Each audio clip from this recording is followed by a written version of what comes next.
The whiskey-stained sunset poured over the rocky outcropping as I sat alone, my boots scuffed from days of hiking through the wilderness.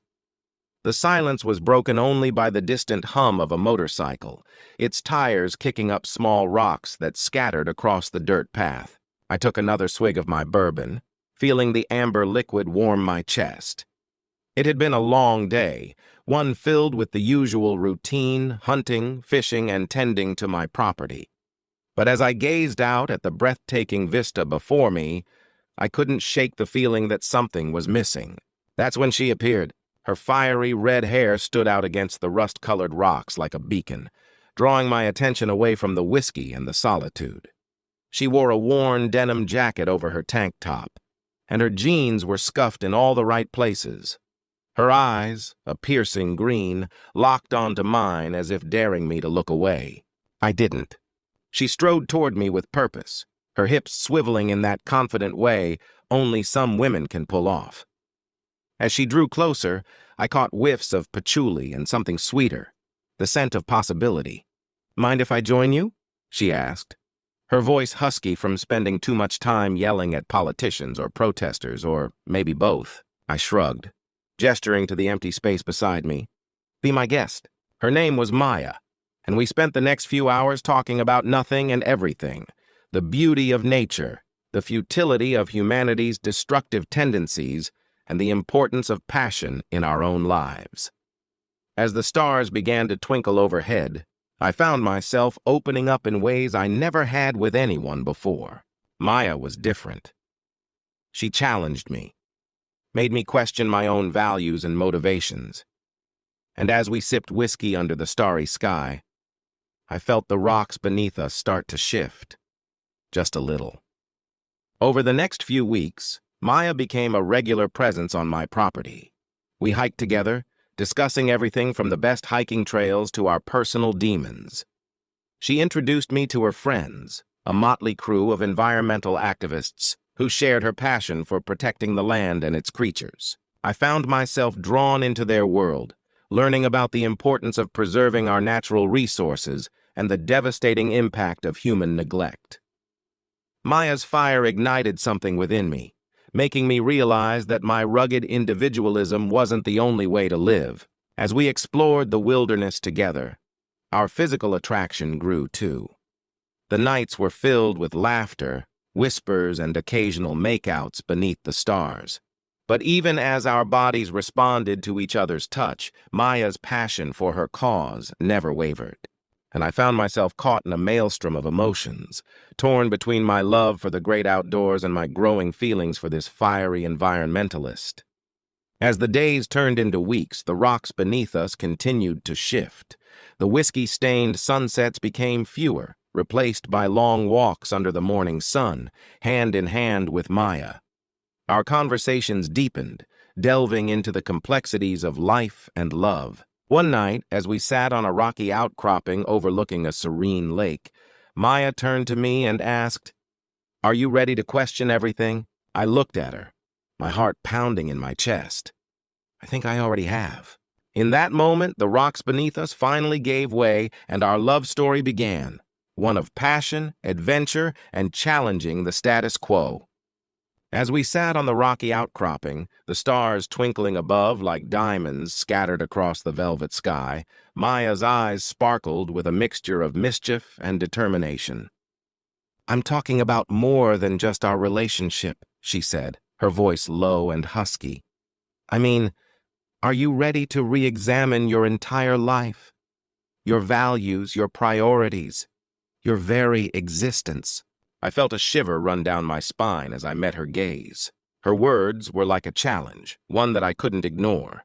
"I think I am," I said, my voice steady despite the turmoil brewing within me. Maya's smile grew wider, and she leaned in, her lips brushing against mine in a soft, gentle kiss. "Good," she whispered, "because we're about to embark on a journey that will change everything." And with that, our adventure began. We spent the next few weeks traveling across the country, attending environmental rallies and protests, meeting with activists and scientists, and learning about the devastating impact of human neglect on our planet. As we walked through the streets, holding hands and sharing stories, I felt my worldview expanding, my perspective shifting like the rocks beneath us. Maya's passion was infectious, and soon I found myself caught up in her crusade, determined to make a difference alongside her. But not everyone was pleased with our new path. My friends from the hunting lodge looked at me askance, their faces pinched with concern. "You're abandoning your own kind," one of them said, his voice heavy with disappointment. I shook my head, feeling a pang of regret. "I'm not abandoning anything," I told him. "I'm just expanding my horizons." Maya's eyes flashed with anger at the criticism, but I knew she understood me better than anyone else. She saw the good in people, even when they didn't see it themselves. As we continued our journey, we faced challenges from all sides, from the environmental activists who thought us too soft, to the corporate interests who saw us as a threat to their profits. But Maya and I stood firm, our love growing stronger with each passing day. One morning, as we hiked through a lush forest, Maya turned to me with a mischievous glint in her eye. "Want to see something amazing?" she asked, her voice husky with excitement. I nodded, following her to a clearing where a group of volunteers were working together to plant trees.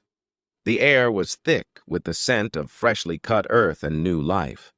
"This is what it's all about," Maya said, her eyes shining with pride. "This is what we're fighting for. A world where every living thing has a chance to thrive." As I looked around at the smiling faces, the saplings sprouting from the ground, I felt my heart swell with emotion. This was what love looked like, not just between two people, but between humanity and the planet. Maya's hand found mine, our fingers intertwining as we gazed out at the beauty before us. "Are you ready to make a difference?" she asked, her voice barely above a whisper. I nodded, my heart pounding in my chest. I'm all in. And with that, our journey truly began, one of love, activism, and challenging the status quo. As we stood there, surrounded by the beauty of nature, I felt a sense of purpose wash over me. Maya's passion had ignited something within me, and I knew that I was ready to make a difference. But little did I know, our journey was far from over. As we began to plan our next move, Maya received a mysterious package in the mail. She opened it, her eyes scanning the contents with a mixture of surprise and concern. "What is it?" I asked, my curiosity piqued. Maya's expression turned grave. "It's a letter from an old friend," she said, her voice barely above a whisper. "One who has been working behind the scenes to expose the truth about the environmental movement." I raised an eyebrow. "What do you mean?" Maya's eyes locked onto mine, filled with a mixture of fear and determination. "It seems that our efforts have not gone unnoticed," she said. "In fact, we've been unwittingly manipulated into playing right into the hands of those who seek to profit from environmental destruction." I felt my world spinning out of control as Maya's words sunk in. "What are you talking about?" I asked, my voice shaking with rage. Maya's eyes flashed with anger. "We've been used as pawns in a game we didn't even know was being played," she said. "The environmental movement is just a front for those who seek to control the planet and its resources." I felt like I'd been punched in the gut. Everything I thought I knew about our cause, about Maya's passion, was turned upside down. As we stood there, reeling from the revelation, I saw it, a hidden camera lens pointing directly at us. The package had been a trap, and we'd walked right into it. Maya's eyes met mine, filled with a mix of fear and determination. "We have to get out of here," she said, her voice firm. "Now!" And with that, our adventure took a dark turn, one that would test the limits of our love, our trust, and our very lives. As we made our escape, I couldn't help but wonder if we'd ever be able to uncover the truth behind the environmental movement, or if we'd simply become pawns in a game we couldn't even see. The rocks beneath us had shifted once again, leaving us standing on uncertain ground. But as long as we held hands and faced whatever came our way together, I knew that nothing could stop us from making a difference, no matter what the cost. The end.